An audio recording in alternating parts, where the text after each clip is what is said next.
আমরা মোটামুটি ডাউনে প্রায় 4 কিলোমিটার চলে এসেছি জঙ্গল ট্রেল করে, মানে মাউন্টেন জঙ্গল ট্রেল করে। এখানে পুরোটাই অনেকটাই সুড়ি পথ। আর এখানে মজাটা হচ্ছে এখানে চারিদিকে সব বাঁশ গাছ। হ্যাঁ, এই মাউন্টেন্সে বাঁশ তো হয়ই একটু নিচের দিকে, সান্দাকফু বা সাবরগ্রাম ওই অত অল্টিটিউডে না হলেও টুয়ার্ডস সামাদিন, গোর্খে ওগুলো আগেও দেখেছি। এইখানে দুধারে পুরো বাঁশঝাড় একদম ভিড় করে রয়েছে।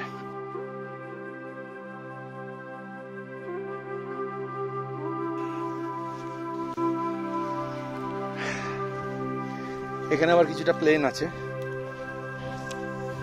প্লেনের পরে আবার নিচে ডাউন শুরু হবে।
ওই পিছনে যে দেখা যাচ্ছে একটা অন্ধকার সুড়িপথ, ওটার ভেতরে ঢুকবো এবার।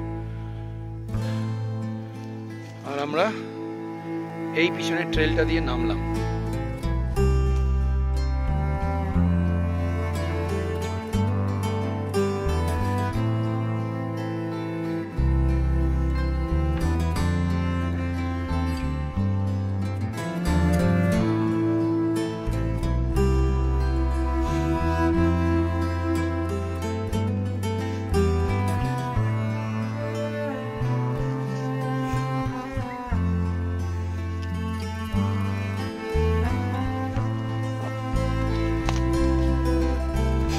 ডাউনে একটাই রিস্ক, দমের হয়তো অতটা প্রবলেম হয় না, মানে মোটামুটি যা একটু এক্সারসাইজ ফিটনেস নিয়ে চর্চা করেন। একটাই রিস্ক হচ্ছে এখানে ডাউনে টাল সামলে হেঁটে যাওয়াটা। হ্যাঁ, আর এখানে বরফ গলা জল আর বৃষ্টির জলে অলরেডি অনেক জায়গা শক্ত মাটি কাদা হয়ে রয়েছে।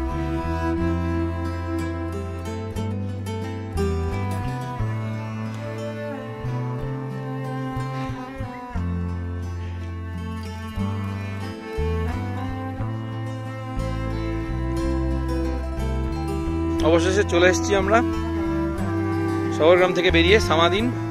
মোটামুটি 9:30 থেকে 10:30, 11:30, 12:30, 1.5, 2.5, 5 ঘন্টা লাগলো। মোটামুটি 10 কিলোমিটার। প্রচন্ড দুর্গম রাস্তা ছিল, যদিও বেশিরভাগটাই ডাউন। এই এখন সামাদিন ইজ বেসিক্যালি আ ভ্যালি, অসাধারণ সুন্দর একটা ভ্যালি। আমি একটু ঘুরিয়ে দেখাচ্ছি। সূর্যটা পুরো অন্যদিকে, মানে রাদার উল্টো দিকে, ওই জন্য এই সামাদিনে আমি 2017 সালে এসেছিলাম। তখনকার থেকে এখন অনেক ডিফারেন্স, অনেক চেঞ্জ হয়ে গেছে। আগে সোলার ছাড়া কিছু চলতো না, এখন ইলেকট্রিক্যাল পোল, ইলেকট্রিক্যাল ওয়্যার সব এসে গেছে।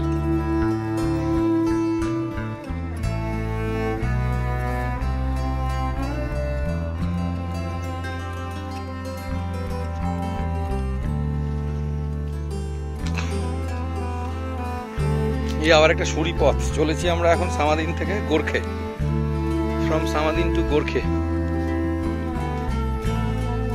লেটস সি কতক্ষণ লাগে। 8 ঘন্টার মধ্যে পৌঁছে যাবো আশা করি।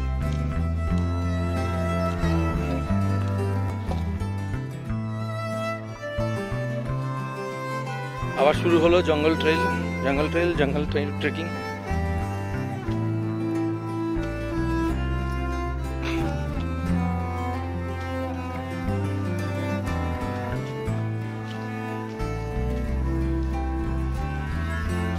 কি হয়েছে?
এই এখন আমরা চারিদিকে ঘুরে বেড়াচ্ছি গোরখের চারিদিকে।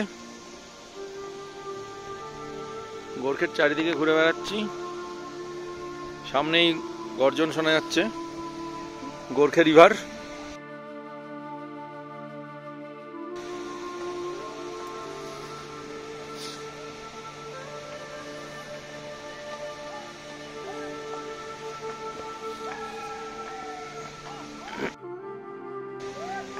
এই সামনে কিছু লোকাল লোকজন, তারা গান করছে লোকাল।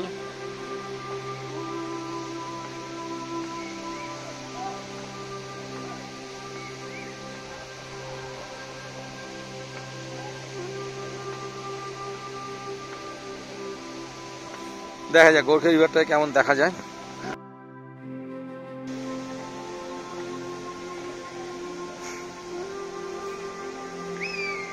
এখন এই এন্ড অফ মার্চ, খুব একটা জল নেই, তাও প্রচন্ড স্রোত আর স্রোতের প্রচন্ড আওয়াজ।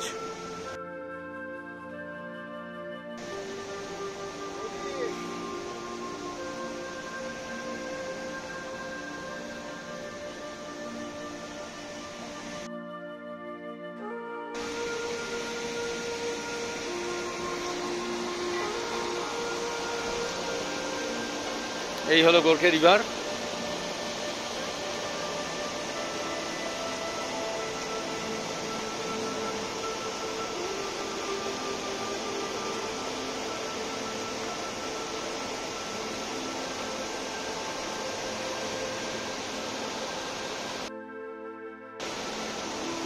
এখানটা একটু বেশ এবড়ো খেবড়ো আছে, পাথর বোল্ডার ভর্তি।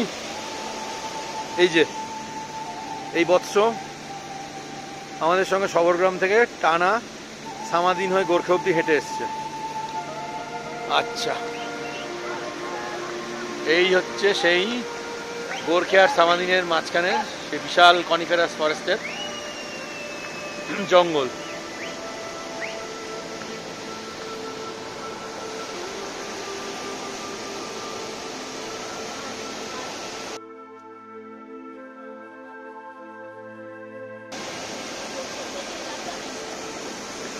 এই বোল্ডার আর এই নর্থের দিক থেকে গোরখে রিভার বয়ে আসছে,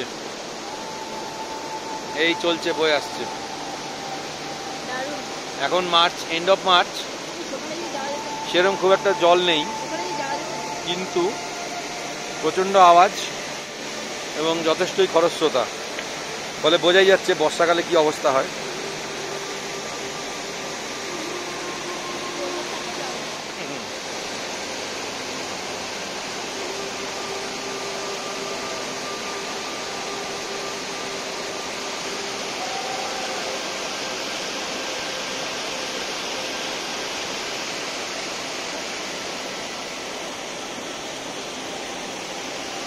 তবে এই গোর্খের যে ন্যাচারাল বিউটি আমি 2017 এসে পেয়েছি, এই আস্তে আস্তে ইট কাঠ পাথরের ধীরে ধীরে শুরু হয়ে গেছে। এখানে ডেভেলপমেন্ট হচ্ছে, কনস্ট্রাকশন হচ্ছে, অনেক বড় বড় হোটেল, মানে একটা দুটো গেস্ট হাউস, বড় বড় হোমস্টে অনেক, কিছু আগেই ছিলই না।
আমরা চলে এসেছি রামমাম। এটা রামমামের ফরেস্ট প্রাইমারি স্কুল, বাচ্চাদের স্কুল। আমরা এই রাস্তাটা দিয়ে এলাম, এসে এখানে একটা ছোট্ট বাচ্চাদের ফুটবল গ্রাউন্ড। আকাশের অবস্থা খুব খারাপ, চারিদিকে ফুল ক্লাউডি। আমরা ওই 7.5 কিলোমিটার ট্রেক করে থ্রু আউট জঙ্গল মাউন্টেন ট্রেইল করে আমরা এখন রামমামে এসে পৌঁছলাম ফ্রম গোর্খে। এরপরে মোটামুটি তার মানে আমরা হাফ রাস্তা এসেছি, এরপরে আরো ওই 8 কিলোমিটার মতন সেটা চললে তবে আমরা পৌঁছাবো শ্রীখোলা। শ্রীখোলা থেকে কালকে সকালে আমাদের জিপে করে back to NJP, new Jalpaiguri, Siliguri. তো আজকেই আমাদের last trekking day. Sunday, Monday, Tuesday, Wednesday, Thursday, today is Friday. So 6th day we are trekking and walking through the mountain trails. এরপর একটা চা পানের বিরতি হবে, আর টি ব্রেক।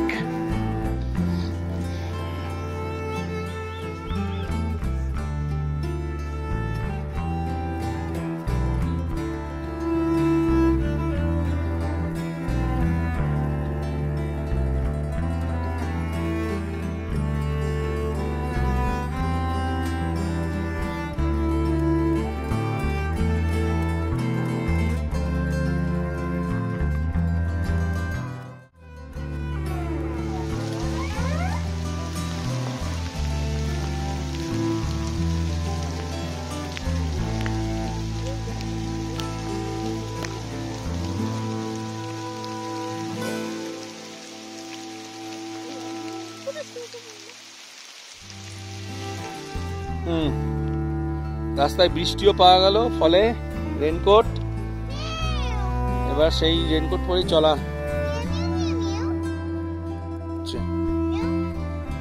পুরো মেঘাচ্ছন্ন, মেঘ উঠছে পুরো, তার মধ্যে বৃষ্টি।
লি